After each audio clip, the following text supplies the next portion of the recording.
This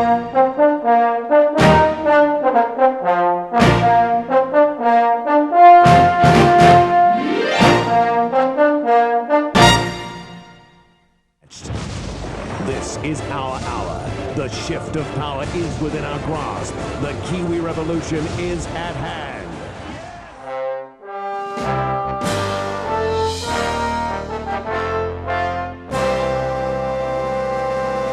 Surf and sweep currents create pandemonium in the water. Oh my God! Get another boat round as well. Whoa, whoa, whoa! Come on, get me over there. There's a status 1 emergency.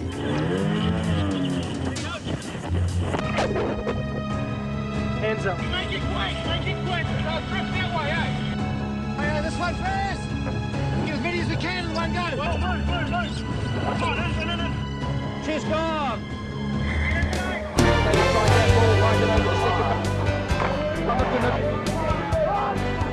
And that's exactly. This time Senna steps around. It's going over the fence. That's...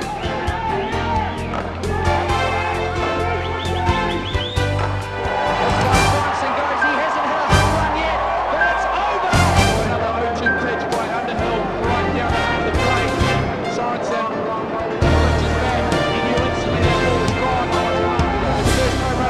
It's a long way from the glory days of early Auckland softball to 3 consecutive World Softball Championships by the Black Sox, or from Club League at Fowles Park to the grand final of the National Rugby League Series in Sydney. And now the Piha Surf Club is on prime time television. Ray Cranch was important in all 3 and their rise to prominence. This is the story of one man who did his best to make it all possible for the growth and success of those sports in modern times. When Ray was 10 years old, the world was in the middle of the Great Depression. Life was gloomy all over, after the country had just recovered from the Great War and its many deaths. Sport was one of the great releases in those hard times. They were the years when state houses started, along with Milton schools and dental clinics. It was also an era when people went to watch events such as the Royal Tour, the races, big football games, and the Anniversary Day Regatta. Before the war, my brothers and my old friends Tommy Hetherington, Bob Scott and Ronnie Dobson were playing softball for Mount Albert. The war intervened.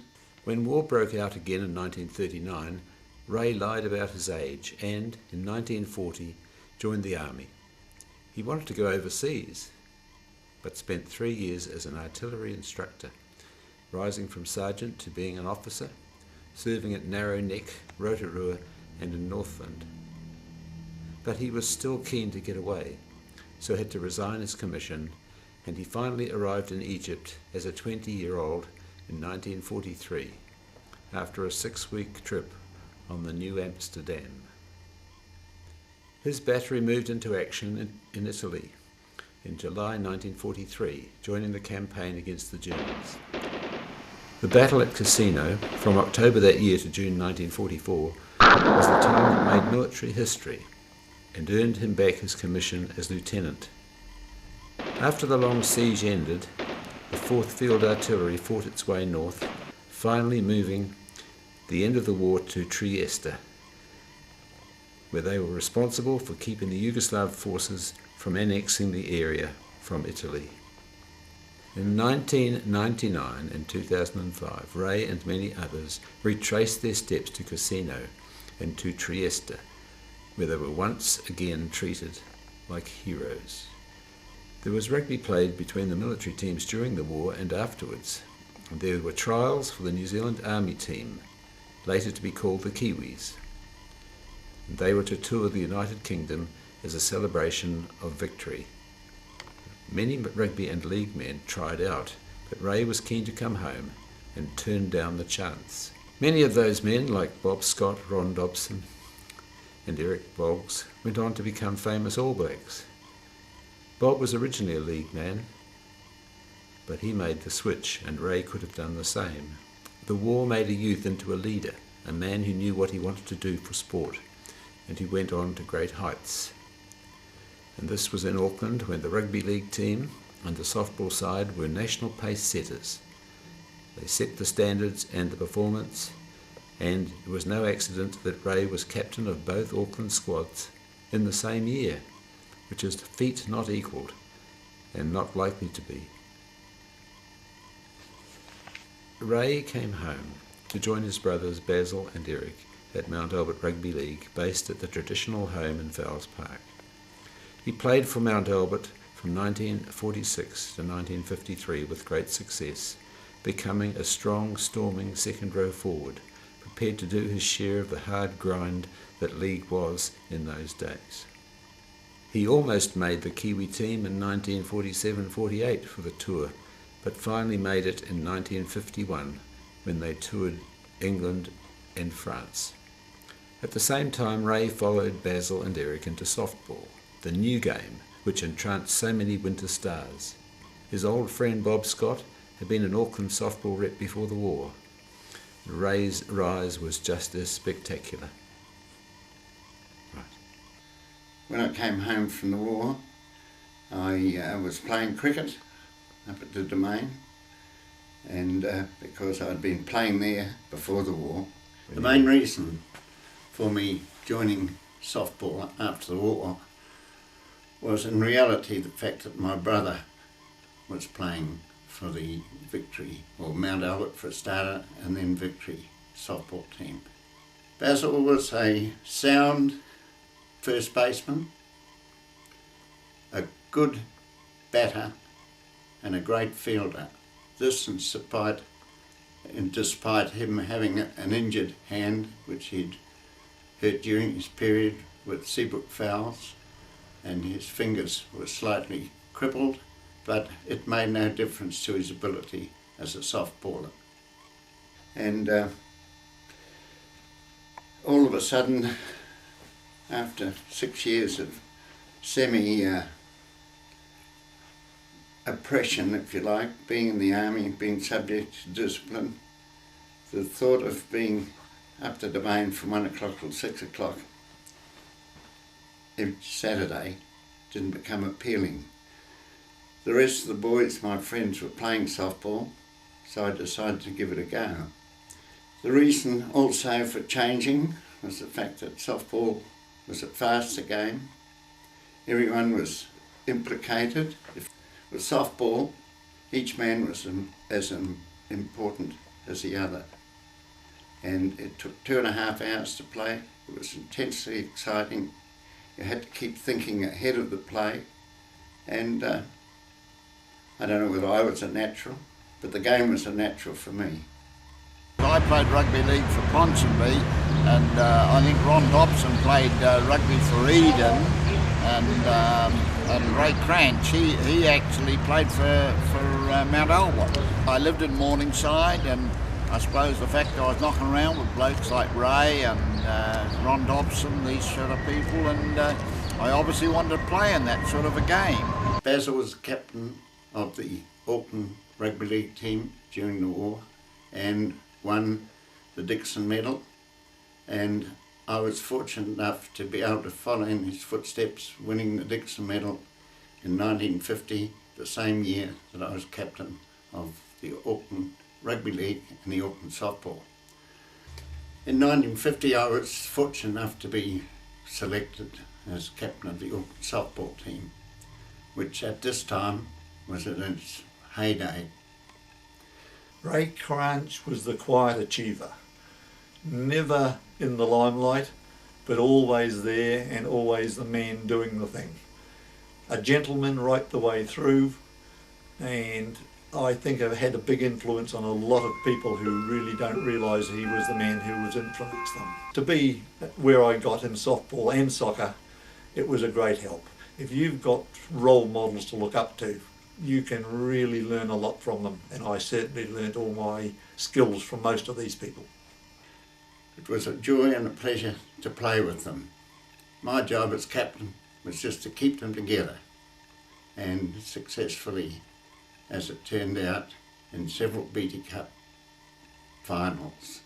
Publicity for the Auckland softball was never really great in the early days, but it was definitely helped by the number of international players that were playing in the game. Bob King, who'd represented New Zealand at soccer. Bob Scott, of course, a household name throughout rugby. Ronnie Dobson, who also was an All Black, as well as playing for the New Zealand Army. Myself, as a rugby league representative, and Don Brewer, who was an Auckland player of great repute in soccer. The publicity about, I suppose, the background of rugby and rugby league, it had quite an impact, because I think most media, they need names, I guess. When I came back from the war with the softball, that was my main interest apart from football, and I enjoyed softball so much that I was prepared to become a selector, a manager and a coach. With an increasing family, there wasn't much spare time. When we finally got to the stage where we were able to participate in representative softball, it was always a struggle to find the funds. I was a member of the ASBA for 4 or 5 years in the early days. This has sort of conspired to take me away from softball. I had a batch at Piha. I had 4, 5 young ladies in my entourage who were most important to me, and they wanted to go to the beach in the weekends. So at 4:30 on a Friday, the old prefect was packed up, the dogs, the wife, the kids, thrown in the back, and we were off to Piha. And this went on for many years. At Piha, I got dragooned into managing the surf team, and latterly spent 6 years as a chief instructor of that club, something which I've always been grateful for, because it brought me into contact with many fine young blokes whose main joy in life was life-saving. As manager of their team, we had many trips away to Napier, Waihi, Tauranga, and it was a great period in my life, one that I've never regretted. My first senior game for Mount Albert Rugby League was in 1953 at the last game of the season, Mount Albert versus Ponsonby, and I got on within the first 20 minutes as one of the Mount Albert players was injured. Ray was the captain, had been the Mount Albert captain over the last 3 or 4 years. I recall Ray, and they sort of termed him the policeman, as they used to direct the play for the team from the front row. Yeah. At this late stage of my life, I've often been asked why I've been involved in so many different sports and activities. When I was fortunate enough to be selected in the New Zealand team to tour Great Britain and France, when I came home, I hadn't played a great many games because of an injury in France, when most of our players were on the sort of fragile list through the number of games we'd played, and I had an injury to my right elbow which precluded me from playing any games in France. I made up my mind that when I came home I would sort of not dedicate my life but do as much as I could to further the game of rugby league. I'd had 6 years playing union in the army. I played league before the war, but I pride myself in knowing which was the best game. And by that I mean the best game, the most enjoyable game to play. As for that, when I finished my playing career, I was approached by the Mount Albert Club to stand for the position of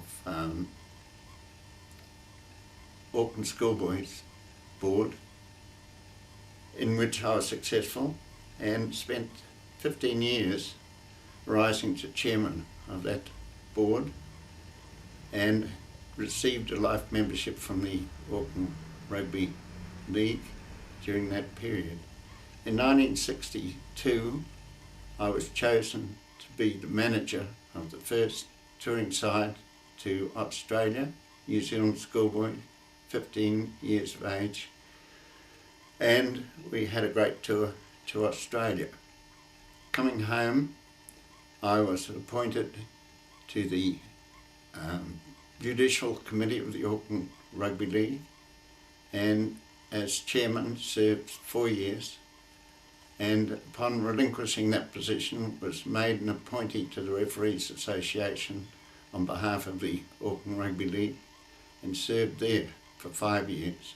I was able to be appointed to the Secretary Manager's job at the recently formed Auckland Leagues Club in Parnell. I spent many years there, 25, and was happy to be, the club has just recently been sold in the 1999-2000, and I was appointed as president of the club, awarded a life membership,